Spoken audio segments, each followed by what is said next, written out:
სანიოლი, რეალობა პატიოსნად უნდა მიიღო რაღაცები და გვავიწყდა. საქართველოს ნაკრების მწვრთნელი ვილი სანიოლი თურქეთთან მატჩის შემდეგ გუნდის მდგომარეობაზე საუბრობს. ჩემთვის ევროპის ჩემპიონატის შემდეგ ერთ-ერთი ყველაზე დიდი პრობლემა იყო, რომ დაგვიწყებოდა ევროპის ჩემპიონატი, ცოტა კომფორტის ზონაში მოვექეცით და იქიდან გამოსვლა გაგვიჭირდა.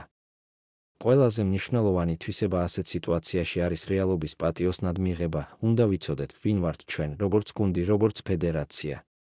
ბოლო წლებში რაც გვახასიათებდა, ეს იყო საბრძოლო სულისკვეთება და ერთიანობა, თამაში პირველი წუთიდან ბოლო წუთამდე, ბოლო 10 თვის განმავლობაში ეს ნელ-ნელა დაგვავიწყდა. თუ გვინდა წარმატება მომავალში, უნდა დაუბრუნდეთ იმ მდგომარეობაში, როცა თითოეულ თამაშში ბევრს ვებრძოდით საუკეთესო შედეგისთვის, განაცხადა სანიოლმა თურქეთთან მატჩის შემდეგ.